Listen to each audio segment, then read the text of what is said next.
And what's up guys, this is Kyle here for part 2 of the register and login script. Now we're going to get started on the register underscore process page, which is going to process our form on our register page. So if we go ahead and make a new file new, and save this as, tell you all of this, register underscore process.php, and save that. Now we're just going to put our basic PHP tags in, and the first thing we want to do is create our connect page, which we're going to, for protection issues and things like that, we're going to make a new file. And we're going to save this as con.php for connect, and we're just going to put our PHP tags, and we're just going to declare the 4 variables using the $sign to declare it, and then the name, and then we're going to put this equal to a string, which will be our host, and then this one will be our username. So we'll put user, and then underneath that we're just going to put pass, and then that's going to be equal to another string, and then our DB, which is also going to be equal to a string. And in our DB we'll call it PHP, and our pass is nothing, and username is root. Our host is localhost. Then underneath this we're going to use the built-in function to add it to a variable called connect, and that is MySQL underscore connect. So that's just saying we're going to connect to a MySQL and we're going to connect to it. And this takes 3 parameters, and don't forget to put your semicolon. And the first parameter is the host, which we stored in the host variable. And the second one is the user. Then the third is the pass.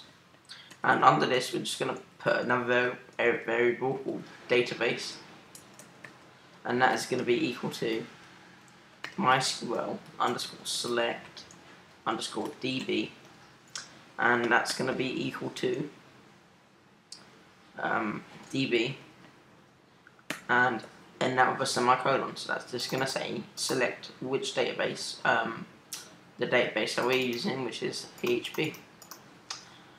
So let's just save that and close that down. Now all we have to do in our register underscore process page, we need to just include that file, which we could just put an include function, and with just normal inverted commas we can just put in con.php, and that will include this in our register form.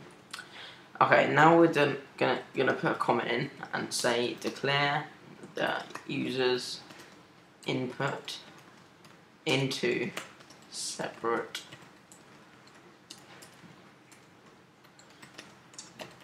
variables. So what that means is we're going to get the user's input from the page, which we use using a name attribute to the form element input. So I'll show you what this means. So we're going to say username, and that's going to be equal to $sign underscore post. And what this function does, it's built into PHP. It gets anything that is used by post, by the method post, and using square brackets and inverted commas, we can declare what we want to get from that post variable. So we use the name attribute, so username, which we named in the form. So if I open recent and open register HTML, you can see that your username and the name is equal to the username. So it's going to look for this through this form, and it's going to see the method is post. It's going to use this method, and it's going to connect to the username. So we just need to do this for the rest of them. So we have password, and that's going to be equal to $sign underscore post of of password. And I'm just going to copy this, and copy that again, and copy that one more time. This one's going to be submit, and this one is also going to be submit. This one's going to be repeat password, and this one's going to be email,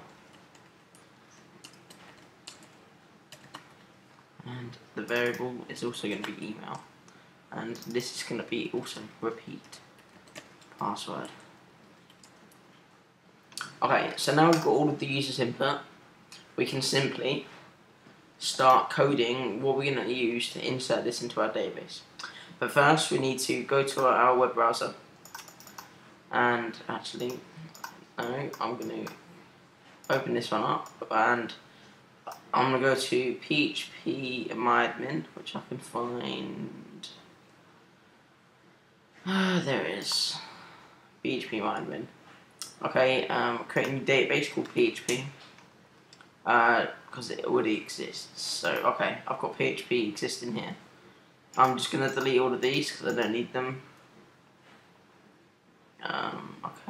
Okay, drop. Okay, I'm going to create a new database called PHP. And inside this, I'm going to create a new table. And I'm going to call this users. Damn. Resend, okay. On PHP, a new table called users. And the number of fields will be the ID, username, the password, the email, and the date joined. So that's 5 fields. Then click go. So the first one's going to be ID, which is going to auto increment for every user. So the first user will have an ID value of 1, and so on. The next one's going to be username, and the next one after that is going to be password, and the one after that is going to be email, and the final one is just going to be joined. The ID is going to have a type value of integer, int, and all of these will have varchar except from joined, which will have one of date. The length values of this one could be 8, and username could, let's say, 50, and password we can say 50, and email will say 250 because people can have pretty long emails. And we don't need to assign one for date, but we also need to check auto increment AI up here, and index is going to be primary key, and then click save. Okay, now we've got that created, a table called users, we can actually start coding. So if we come back to our register underscore process, and underneath this we're just going to say inserts, well, it's going to check password equal to repeat password,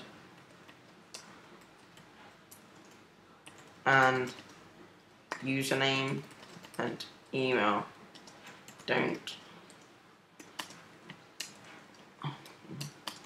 not already exist. This is what I'm going to leave you at here, guys. In the next video, we're actually going to get to work and code that there to see whether the password is equal to the repeat password and the username and email are not already in our users table. So, I'll see you in the next video, guys.